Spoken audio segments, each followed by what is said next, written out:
한옥을 짓는 사람을 대목수라고들 흔히들 얘기하는데요. 거기에서 이제 자격을 갖춘 사람을 문화재 대목수라고 얘기하고 있습니다. 단어가 기능직이어서 그렇지 잘 둘러보시면 온 세상은 다 기능직인 것 같아요. 우리처럼 목공을 하시는 분, 편집하시는 분들도 다 기능직이고 자기만의 기능을 특화시켜서 자기를 어필할 수 있잖아요. 최고가 또 될 수도 있잖아요. 노력을 하면. 어렸을 때부터 좀 열심히 기능을 좀 더 해놓으면 앞으로 살아가면서 좀 더 편하지 않을까. 저는 15년째 한옥을 짓고 있는 문화재 대목수 김승직입니다. 제가 작업한 것 중에 포항에 있는 영일대라는 정자가 가장 기억에 많이 남아요. 바다 한가운데에 떠있는 세계에서 유일한 정자입니다. 거기에서 가장 힘들고 무서웠던 거는 건물을 져놨는데 다음날 파도 때문에 건물이 없어졌어요. 또 흙을 넣었는데 다음날 파도 때문에 흙이 없어졌어요. 그래서 그런 상황 위에서 전통적인 한옥을 짓는 그 행위를 하는데 그만큼 위험을 감수를 하니까 관광객들이 엄청나게 오게 돼서 지금은 이제 포항시의 랜드마크가 된 거죠.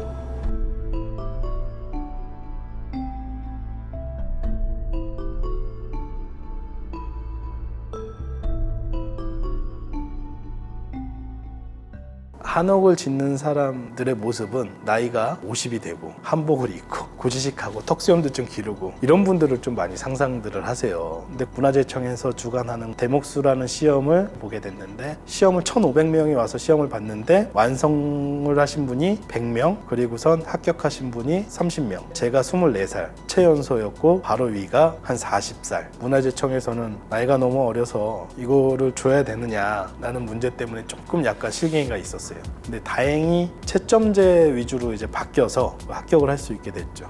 거기는 이제 전통 공구만 써야 되거든요. 한옥을 옛날 방식으로 손으로만 만들어야 되기 때문에 시험을 딱 마치고선 차를 타고서 이제 돌아가는데 손톱이 8개가 없더라고요. 굉장히 고대요. 지금 생각해보면 굉장히 냉정했던 것 같아요. 저희 아버지는 연세대학교라는 훌륭한 대학교를 나오셔서 공부도 굉장히 많이 하신 훌륭하신 분이신데 그런 저한테는 기능을 좀 배우면 어떻겠냐. 앞으로의 시대는 기능자가 행복한 시대가 올 것이다. 19살 때 전문건설공제조합이라는 건설협회에서 만든 학교가 있습니다. 처음에는 대부분 학교에 좀 약간 문제아들이 간다라고 인식을 했거든요.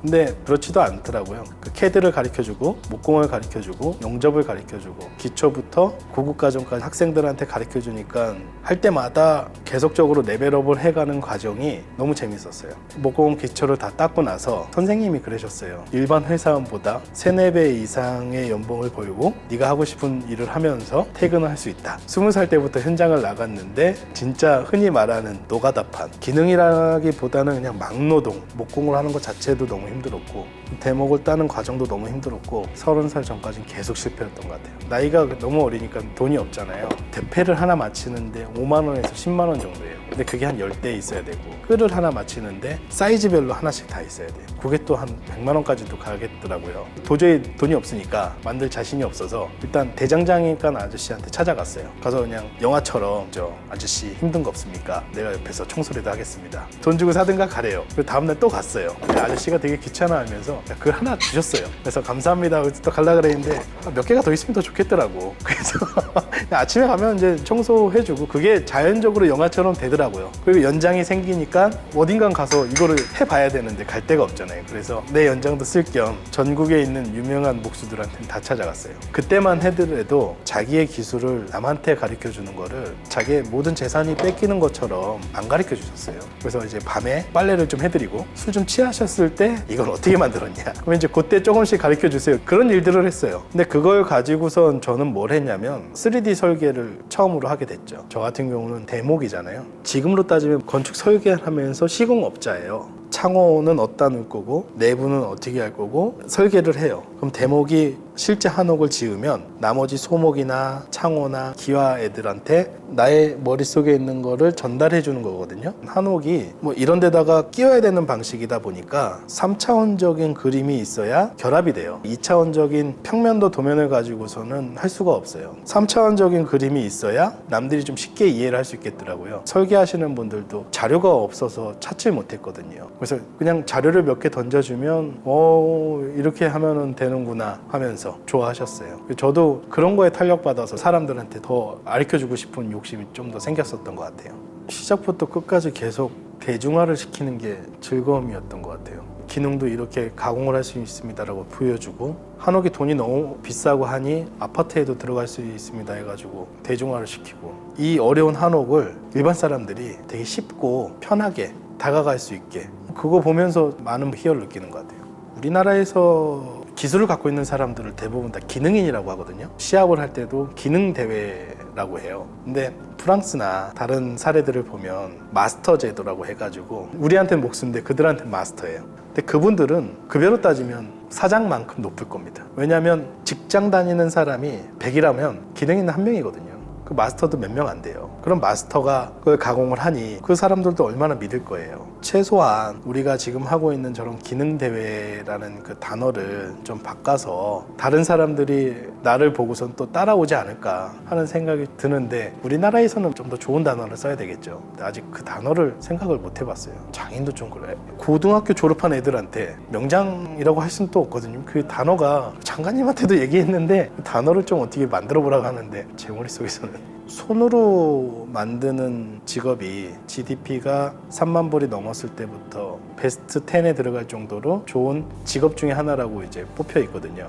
도마, 가장 싸구려짜리였는데 100만 원이 넘는 도마도 있고, 대부분 손으로 만들어진 가구나 집들이 부가가치가 엄청나게 올라갔어요. 그렇게 된 이유는, 나무가 이 정도 되려고 하면은 100년이라는 세월이 걸려야 되는데, 그런 나무들을 가지고선 집안에 들여서 이걸 쓴다는 것 자체가 철학적으로나 환경적으로 자기들한테 좀 혜택이 있지 않나 하는 생각이 좀 들기도 하고, 실제 당신을 위해서 당신만의 것을 만들었습니다 라고 할 수 있다는 단어 자체가 멋있지 않나 하는 생각이 좀 들어요.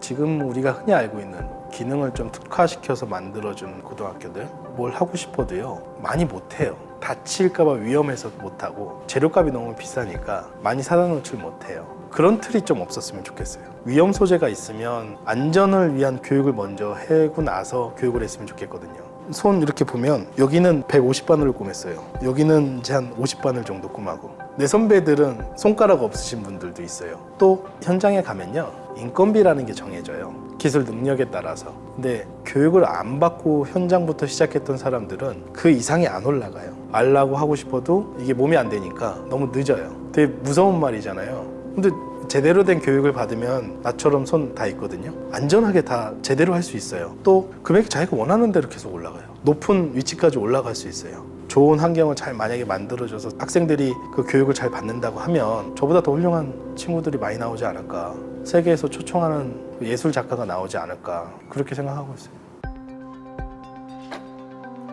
내 꿈이 한옥을 수출하는 거예요. 우리는 전원주택이라고 하는 그 집 자체가 미국에 있는 집이랑 캐나다에 있는 집이랑 독일에 있는 집들을 재료를 수입해서 짓고 있는 거거든요. 나는 그들한테 우리 한옥을 팔고 싶거든요. 우리 같은 사람이 더 해외에 나가서 일자리도 많이 만들고, 난 솔직히 그랬으면 좋겠어요.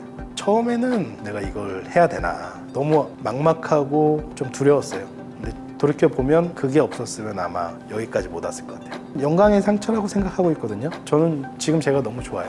유튜버 편집자들도 마찬가지잖아요. 계속적으로 편집을 하고 남들 걸 보고 여러 가지 공부를 많이 하잖아요. 노력들도 많이 하고 밤샘 작업도 많이 하듯이 모든 기능은 다 똑같은 것 같아요. 제 눈에는 다 프로페셔널한 기능인 것 같아요. 좀 특출난 능력이 있으면 그거에 대해서 계속적으로 연구를 하고 노력을 했으면 좋겠어요. 미쳐볼 만큼, 정신이 없을 만큼 한 번쯤은 인생을 올인해봐야 되지 않나, 저는 그렇게 생각하고 있습니다.